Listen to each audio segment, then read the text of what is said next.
สบายดีมื้อนี้ก็ตอนเช้าของวันที่17พฤษภาคม2024ที่คุณหมิงนะอันนี้ก็เวลา6โมงครึ่ง6โมง30นาที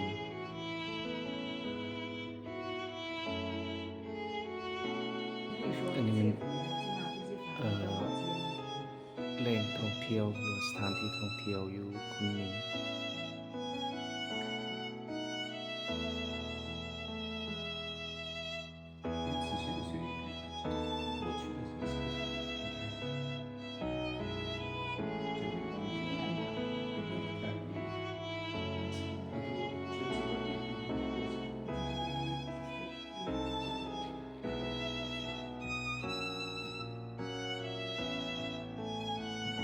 กำลังจะไปกิน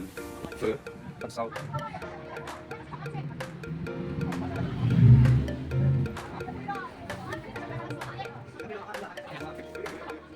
เป็นเที่ยว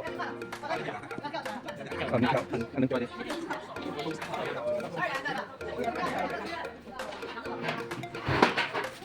โอ้ยลืมมันถ่ายวิดีโอพื้นเดียวเขาอีกตัวนึงเขาเสื้อให้ไหมอาหารจีนมีหลากหลายประเภทเป็นเที่ยวร้านไว้ในร้านและสินบนดีอันนี้ก็เป็นรายการเนาะซึ่งแปลจากภาษาจีนแปลอาจจะเป็นแปลจากกูโก้อยู่อย่างเป็นสวนดอกไม้เทียนเชิงธรรมชาติภูเขาเจ้าในเมืองโยหยางแม่นทั้งหมดใน1สีเจ้าสามารถเพลิดเพลินกับ หญ้าแซ่บๆและดอกไม้ที่มีสีสัน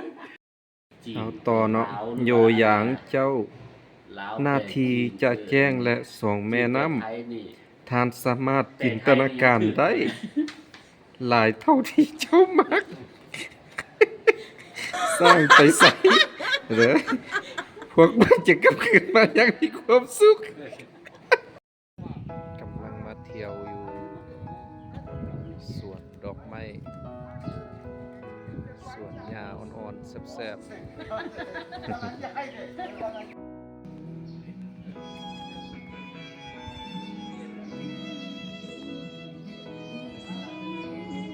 Yunnan National Painting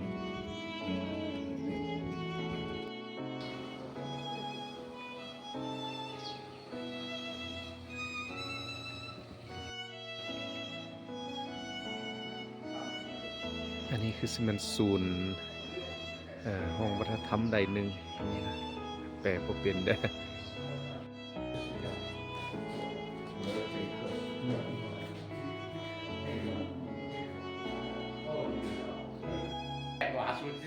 มีมาสม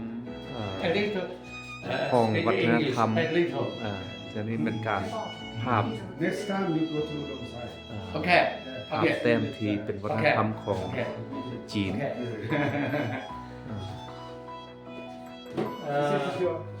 冰呢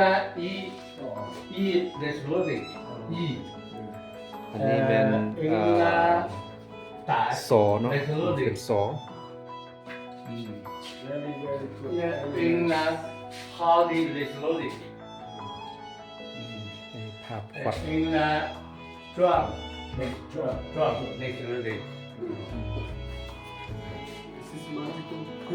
Yeah, yeah, yeah. นั่นอะไร 一个教你就通常之前不用。讲的不错的。他一 ไปสักส่วนอันนี้ก็สมัยเรียนคิว 这里环境好，哦，环境好。环境特别好，啊树啊，呀特别好。你都吃啥？认真啊，认真吃。 เครื่องดนตรีพื้นเมือง 是那个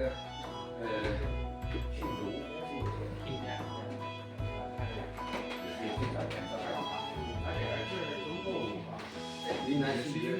紫云。这个外国人还。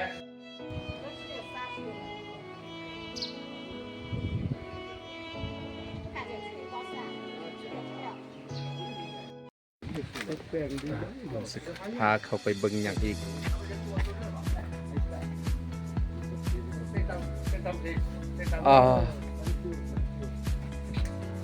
อันผู้ผมยาวๆนี่เป็น烟筒了，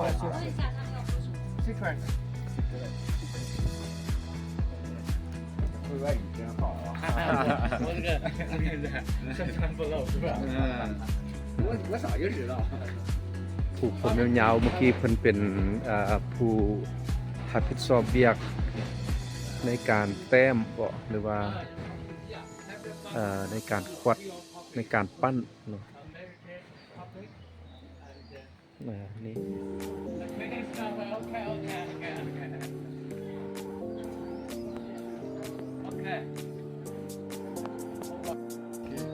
OK，他说什么？他的意思是跟你一起好好一般湖南那个女仆接待、新商接待，基本都是完全是啊。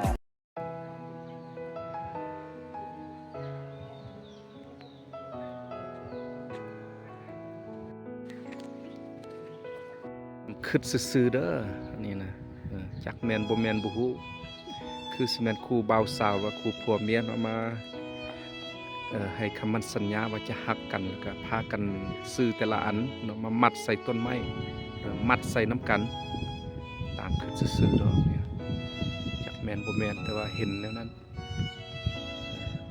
บ่ให้ปะกันบ่ให้ทิ่มกันว่าซั่นเด้ให้ฮักกันจนเฒ่าจนแก่ส่วนนิรันดรจนกว่าเส้นสีแดงนี่มันจะขาดหรือว่าจะนั่นนะ2 ปีหายว่าซั่นก็ลองเบิ่งเนาะตัวลังกัวยังหมดเตียเนอะตัวจับไปชัวเนาะยังหมดตัวลังกัวหนึ่งเนาะแค่เที่ยวยังไปใจห้องฉากปุ๊บเนาะคือสิได้ให้ไอ้เพียนกับไอ้กัวมามัดแน่นๆอยู่จีนพี่ให้มาแก้บ่ได้เนาะให้อยู่น้ำกัน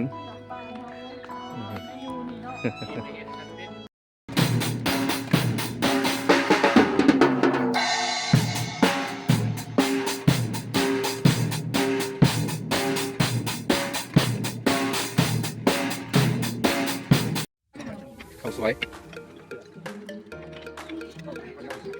หลายอย่าง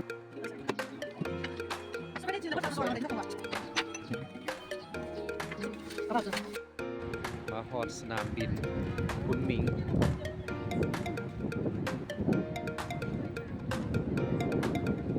ข้ามในสนามบิน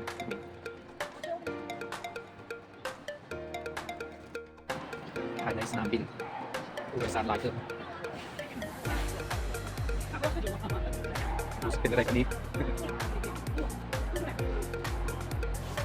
ห้องน้ำก็สะอาด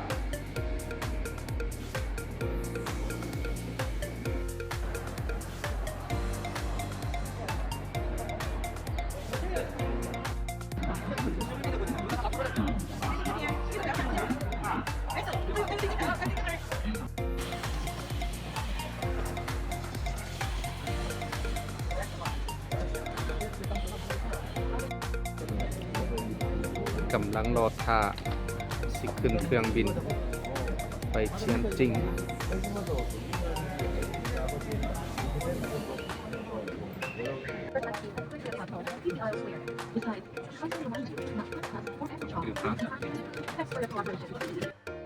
ตอนนี้ก็กำลังจะขึ้นยนต์จากคุนหมิงไปชงชิ่งบอกคุณบอกคุณบอกจอยไปชงชิ่งบอกชงชิ่งบอกไปหาลูกสาวอ้อยว่าสำเร็จจะได้พบกันก่อนเนาะถึงการจะไปท่าจีน3 8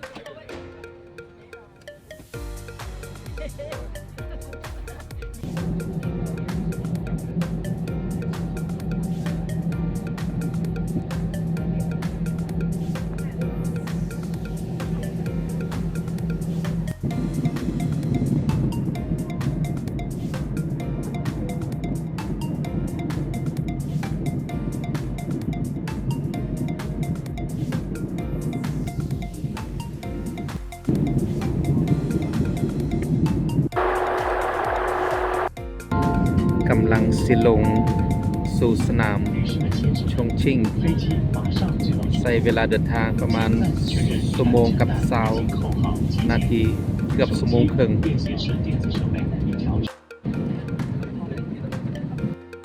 ลงแล้ว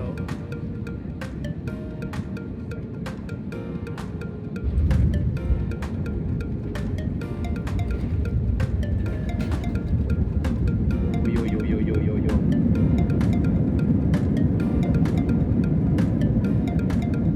เป็นตาย่านนะอ๋อสุดท้ายก็พอด ทานทอดทานหนาวมานำกันสวย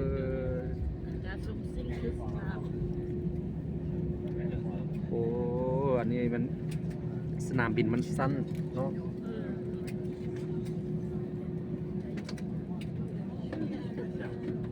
สนามบินงานสุดท้ายก็ฮอดเนาะปลอดภัยทุกคนปลอดภัยดีเด้อ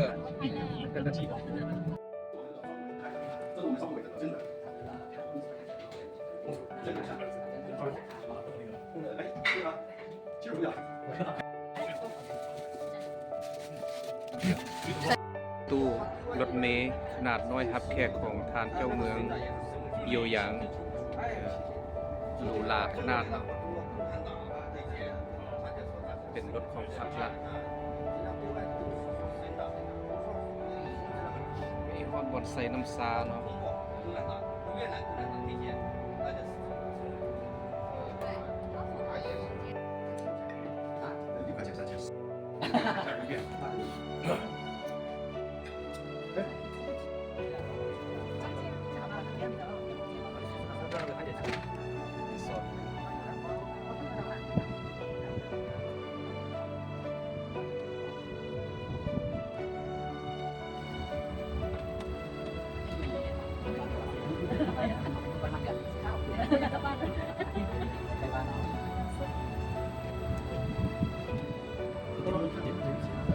就在这里上，就是这，它是 C 区，对，就在这里上，在这里上。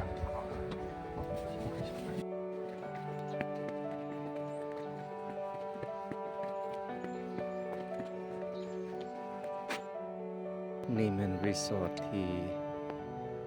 พวกเขามานอนมาพักผ่อน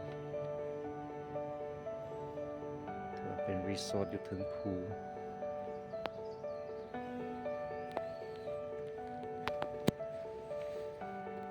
สวยงามหลายเนาะอ้อมข้างนี่จะเป็นผาหินหมดเลย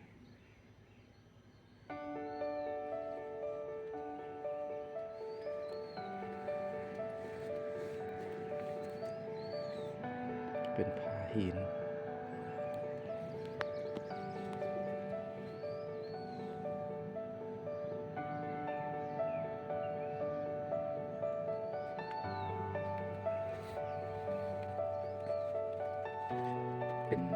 เป็นต้นแปลกลายนี่ต้นแปลกลายห้องจะเป็นแบบนี้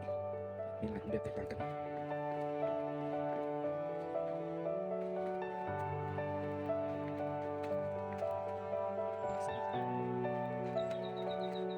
โอ้โหยังไม่ไทย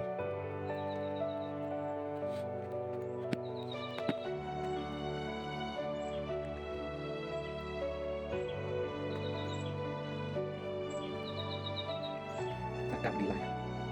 นี่ก็คือลักษณะพวกก่อตัวเป็นสนามไม้มีแต่หิน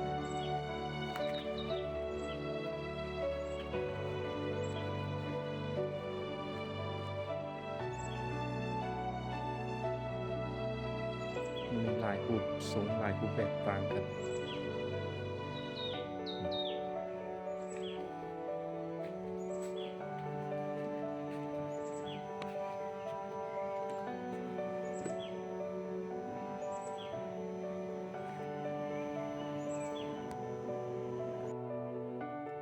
คืนนี้มาพักอยู่โรงแรมอยู่เทิงภูนะนี่ก็คือห้องเมื่อเช้าสิถ่ายบรรยากาศข้างนอกให้เบิ่ง